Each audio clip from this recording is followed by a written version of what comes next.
Hi, I'm Robert Meehan. At Health Republic Insurance of New Jersey, we believe everyone needs to be informed about the importance of healthcare coverage and the opportunities that are available. That's why we're proud to support programming produced by the Caucus Educational Corporation and their partners in public television.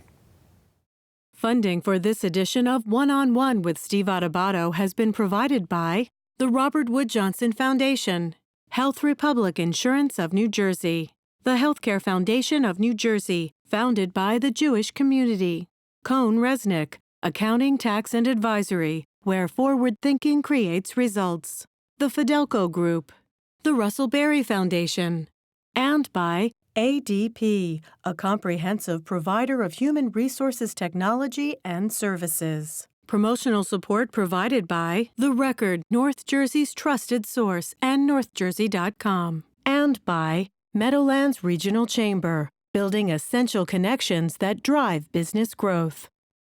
This is One-on-One. I'm an equal American just like you are. The jobs of tomorrow are not the jobs of yesterday. Look at this. You got this? Here it is, man. Look at that. Life without dance is boring. When you first heard that they were doing Charlie Rose and Gayle King, didn't you go, what? Do you enjoy talking politics? No. People call me because they feel nobody's paying attention. Our culture, I don't think, has ever been tested the way it's being tested right now. Such a good question. High five.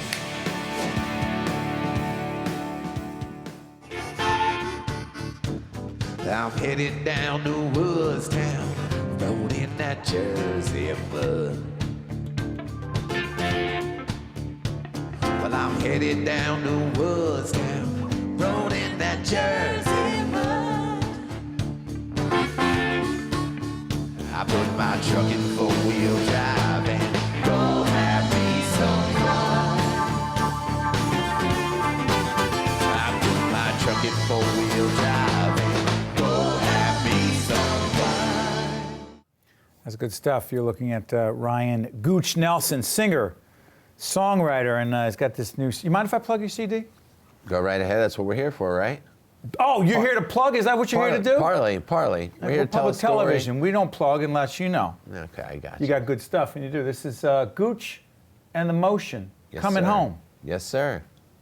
What's your story, man? You got a great story. Well, back in 2004, I was paralyzed in a truck accident, and for 2 years, I really struggled trying to find, a purpose in life, and music was always a big thing. Ever since I was 12, I played guitar and, sang, played bass, drums, and things like that.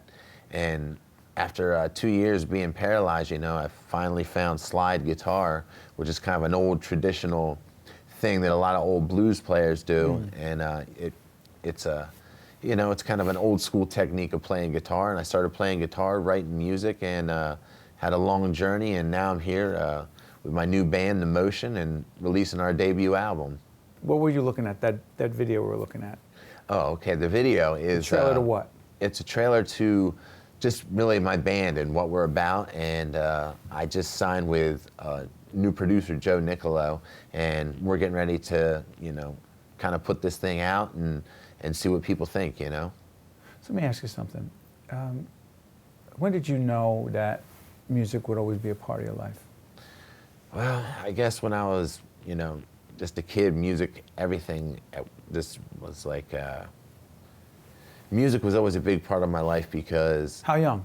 I guess 12, 13 years old. I can remember just going to concerts. My parents were, big supporters. And who'd you go see?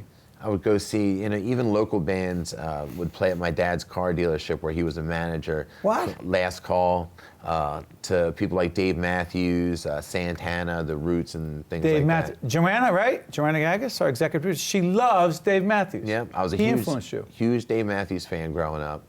And he was, absolutely one of my first major influences. But, after my accident, then I got really into blues and just, started picking up blues, and that really led my direction to where I'm at now. By the way, you go by Gooch. Yeah. Is there do you feel this? Yeah, by the way, what does Gooch mean? Gooch, well, funny story, my older brother, John. There better be a funny story. Used to call me Gucci baby.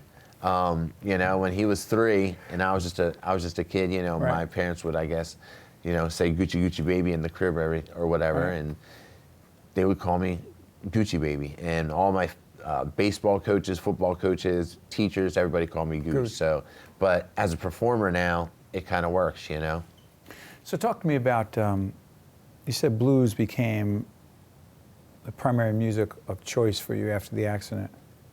Yeah, right? it really gave me an outlet to express myself. And once I started studying these old blues artists and everything like that, it really just came natural to me to pick up the guitar, play, slide, and it has a very soulful sound and allows me to express the things that I go through that are challenging, and I also have leukemia, and I'm in remission, thank God, and I'm a survivor and everything, but going through all these trials and tribulations, it's amazing to have blues. It's such an outlet and such a Hold on, back up. After this accident, this truck accident, right, which affected you how physically? Make it clear to people. Well, it's a C6, C7 injury, so I'm paralyzed from the chest down, including the bottoms of my arms and my hands. So to make it clear, it was not easy for me to pick up the guitar and play it because my hands are paralyzed. I can only move them so much. And so I needed to find another way to play. So I had this bottleneck slide here made, and it's a one-of-a-kind that a good friend of mine is a glassblower, Mike Larrabee, made for me. And customized for you? Yeah, customized for me, that I could just fit on my thumb like this and pick up the guitar. You're going to play in a second, but after the accident, you got diagnosed with leukemia. Yeah, about 5 years after that, another thing happened, which was I was diagnosed with leukemia, and that was a huge battle. I lost a ton of weight, got really sick, and just it was hell, really. And after about a year of taking this medication every day, which I still have to take every day. You still take it? Yep, it's a chemotherapy drug called Gleevec. And, it affects me in all kinds of different ways, from stomach pain to, just general weakness and just not feeling great, You play every day? Yeah, pretty much every day, as much as I can. You have the guitar here. Right. Is it imposing on you to ask you to play some? No. I would love to play a little bit of blues for you and kind of show you what I do. The public television family would be honored to have you play. Whatever moves you.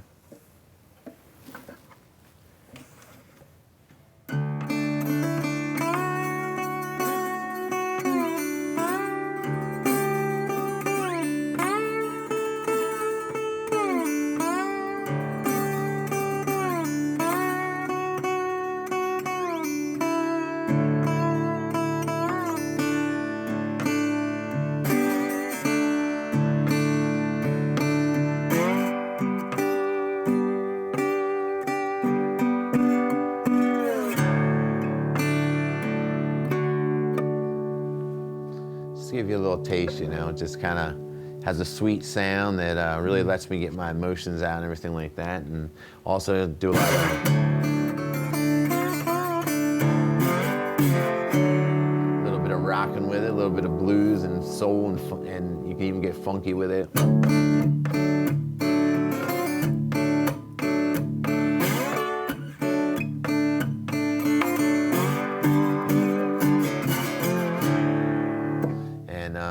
So after I started learning how to do this again, it just gave me hope, gave me purpose, and allowed me to, eventually lead to what I'm doing now with The Motion, which is an 8-piece band that fills in behind me, and, we go to town. How'd you get them, The Motion? I first started playing in a band called 61 North for about 8 years, and we opened up for Leonard Skinner, Allman Brothers, Robert Randolph, a lot of really great acts. We're very fortunate to travel out to California and play.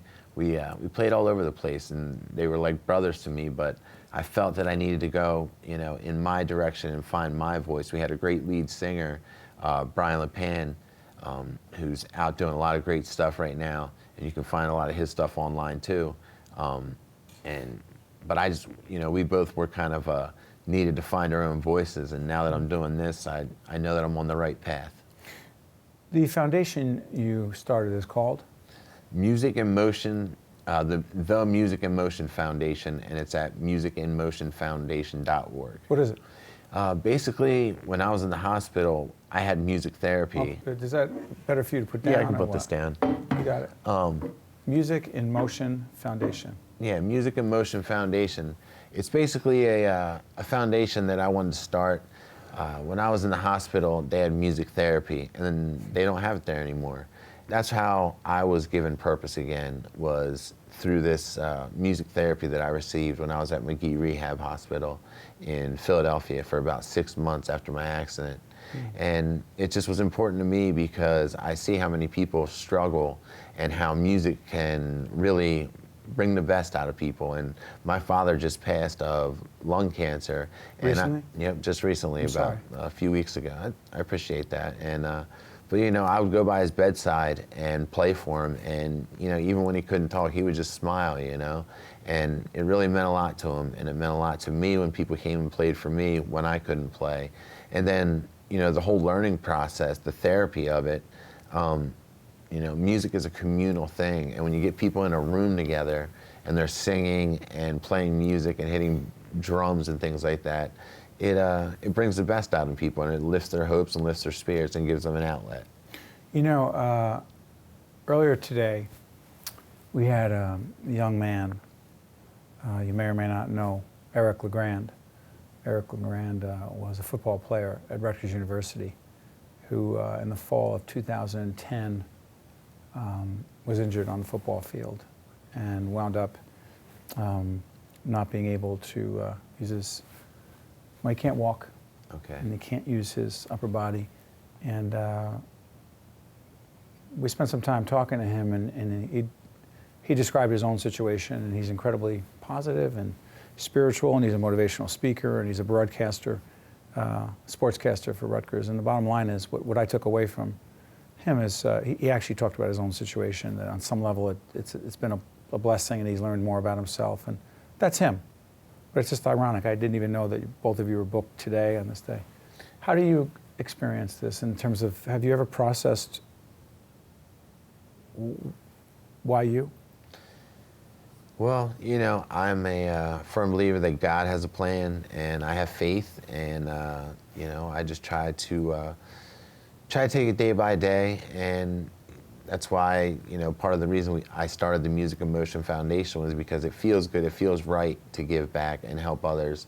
I can look at my situation and say, why me? Or Do you? Or I can, no, I'd like to look at my situation, and I kind of think that I was meant for this because I can be someone who you know, motivates people and brings joy to people, and also inspires people. And people used to tell me all the time that I would inspire them, and I kind of would just let that roll off, or maybe even take that as a compliment. But now that I'm older, I take it as a responsibility to give back to people and to try and show them and help them in any way that I can, because I've been given so much help. And even though I've been given such a tough situation, seen a lot of hardship, I've had so much love through family, friends, and community, faith, God, that's supported me and shown me that, you know, there's another way, you know, that other than negativity. Your life without music, can you imagine it? I have thought about that sometimes, and it would be extremely difficult, but I think I would find something else to do. You know, it's that's like who you are. Yeah, it's like you said, it's about mindset. Everything's about your mindset, and as long as your mind works, look at Stephen Hawking. You know, maybe I would have became a light programmer for, you know, light shows at concert events, or You would have done something meaningful. yeah, something, and it probably would have been musical, but even not, you know, I want to go out and give back to the community. I want to do motivational speaking and do anything I can to give back and try to, you know, sounds cliche, but make the world a better place, you know. Could you just play a little bit for us, and then we're going to hear you on tape, but Okay. I'll plug one more time. Okay, great. Gooch in the Motion, Coming Home. And thank you so much for being with us on public Thank you, television. Steve. We greatly appreciate it. You got it.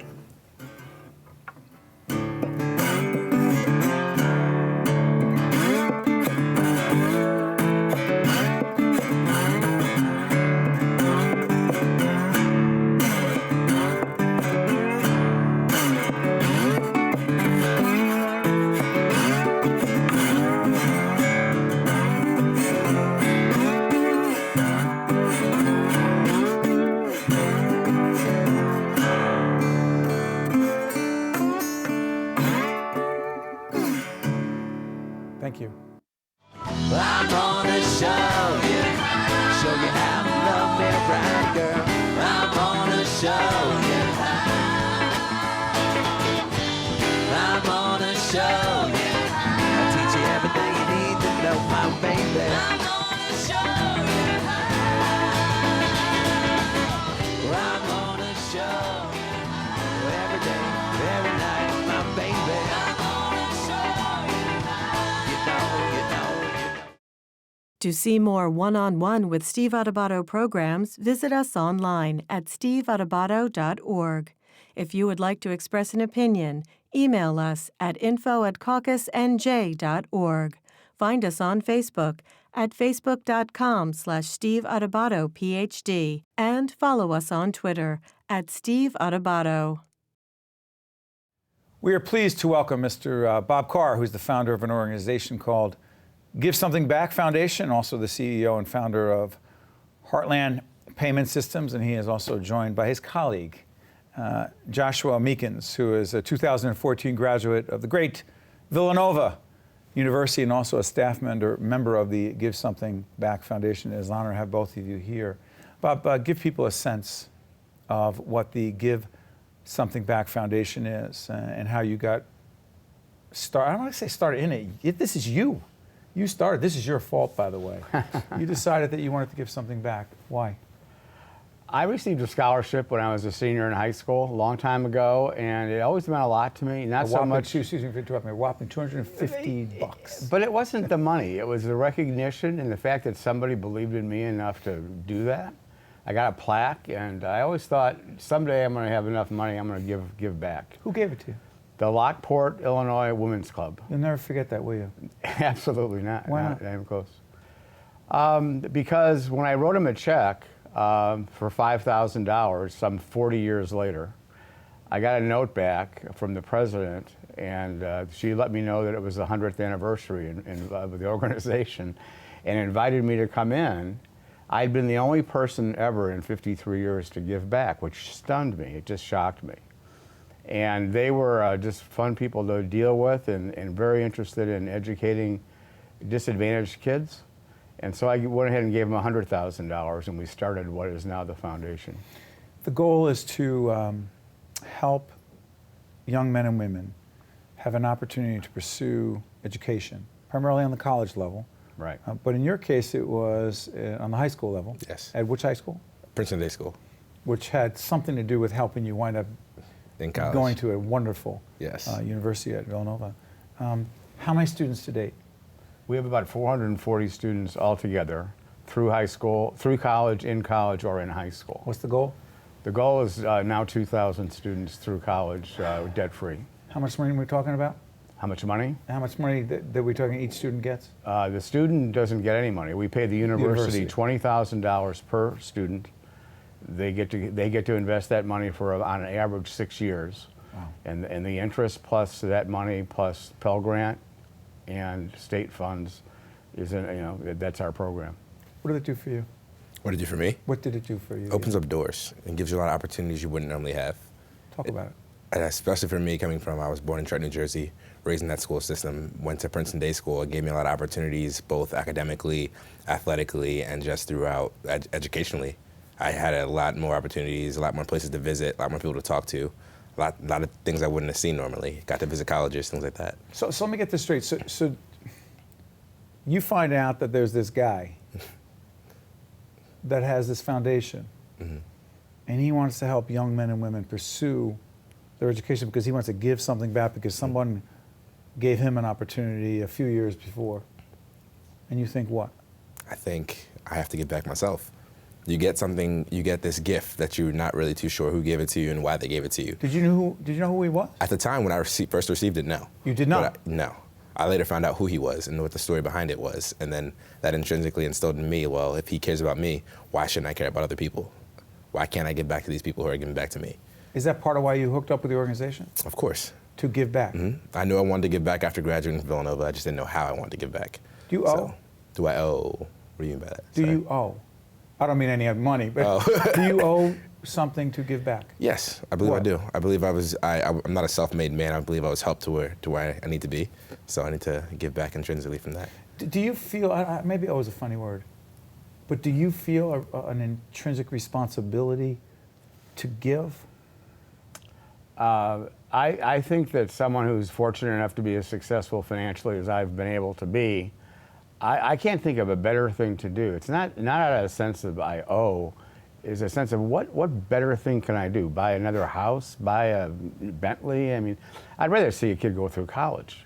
It gives me great pleasure. So you could argue that it's my own self-interest. I love doing it. It makes me feel great, and I think it's a great use of money. It keeps me motivated. I want to be clear, Heartland Payment Systems, describe it, because this is the company that's made a few bucks that has helped you do this. It certainly has. Heartland has been a public company. It just has been sold, actually, for $4.3 billion. I'm sorry, what was the number you just said? $4.3 billion.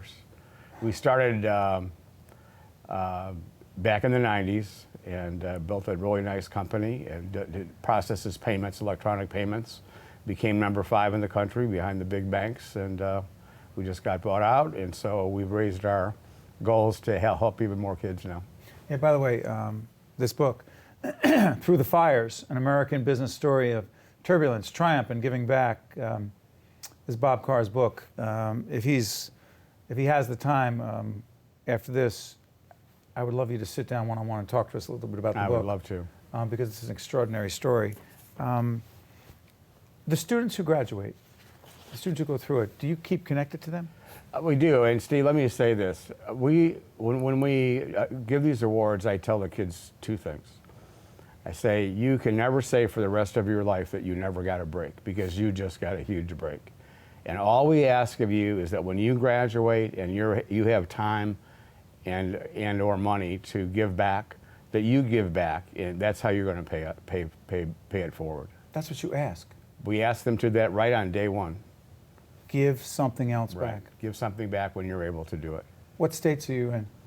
We've gone from 1 to 4 states this year, and we plan on going to a lot more. I started in Illinois, where I'm from originally, and we've added New Jersey, Delaware, and now Pennsylvania as 3 more states. And a variety of schools, terrific schools you're connected to, right? We're connected to 9 different universities now. Shooting for 2,000 kids? Yes. When you were out there and you're meeting some of these young people who are comparable to you in age, just a little bit younger, what do you say to them? I say you gotta want it. This is your chance to not have to worry about anything and just get your education and do what you need to do. Yeah, but I'm curious about something. To what degree do you think the young people who receive this support, this help, feel more of a responsibility to work hard academically?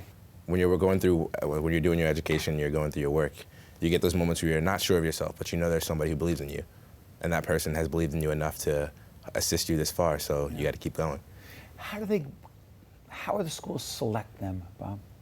Well, we actually, Josh was in. We've had a number of iterations of this program for over the last 15 years.